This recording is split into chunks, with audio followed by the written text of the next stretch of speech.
Hello again. One of the strangest things to me when people are talking about the transatlantic slave trade is that nobody ever seems to consider just how the black Africans were required once the ship arrived off the coast of West Africa. There seems to be an impression that the white sailors simply popped down to the Bight of Benin, grabbed hundreds of black Africans, took them across the Atlantic, exchanged them for sugar and tobacco, which they then took back to England and sold at a vast profit.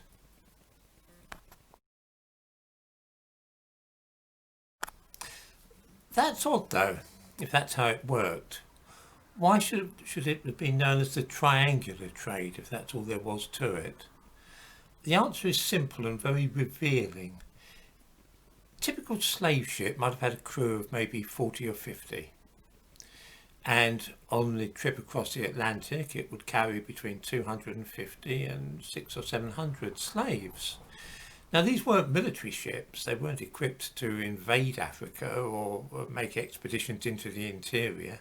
How did those 50 crew members get hold of 600 African slaves? This is a bit of a puzzle on the face of it.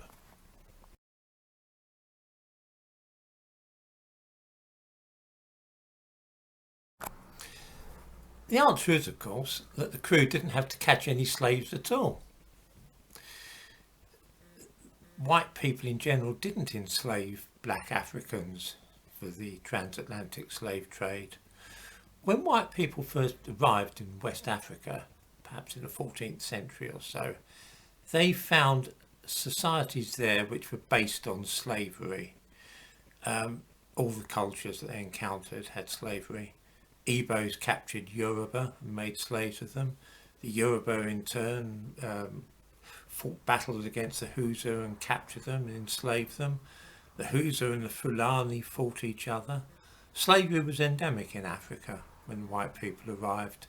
It's little wonder that those early voyagers from Europe bought a few black slaves and brought them back as novelties to Europe. White people did not introduce slavery to Africa. It was flourishing there. They simply joined in a trade which already existed.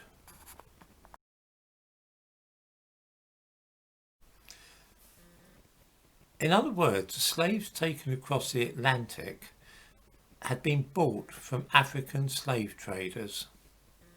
It wasn't so much white exploitation of Africa as African exploitation of other Africans, which was aided and abetted by white people.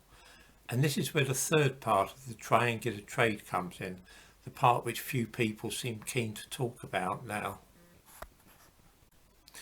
After selling the sugar and other produce in England, the owners of the slave ships then bought a new cargo of manufactured goods such as brassware, guns, gunpowder, and all the sorts of things, ingots of iron and copper, the things that Africans themselves wanted.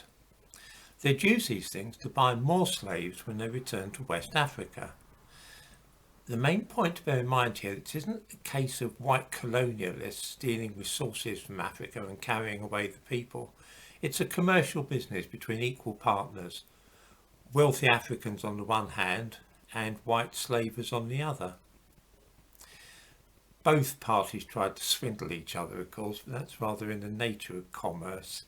The white traders did what they could to fob the Africans off with cheap, shoddy, substandard goods, and the African slave traders in turn tried to pass off old and sick people as being healthy slaves.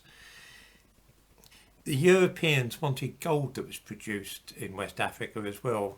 Modern day Ghana was known as the Gold Coast until quite recently. And there the Africans were very adept at swindling the white people.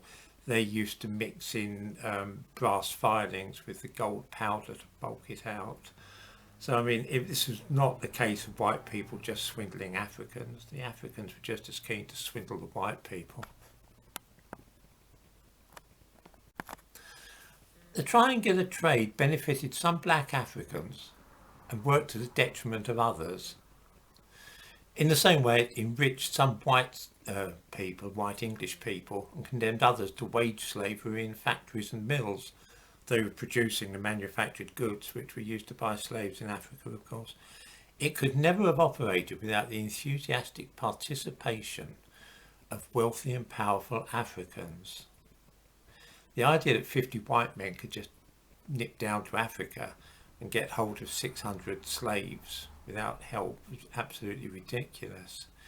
This is the reason that people don't often examine this aspect of the triangular trade, because it exposes a crucial role of Africans in the transatlantic slave trade, and no one really wants to think about that.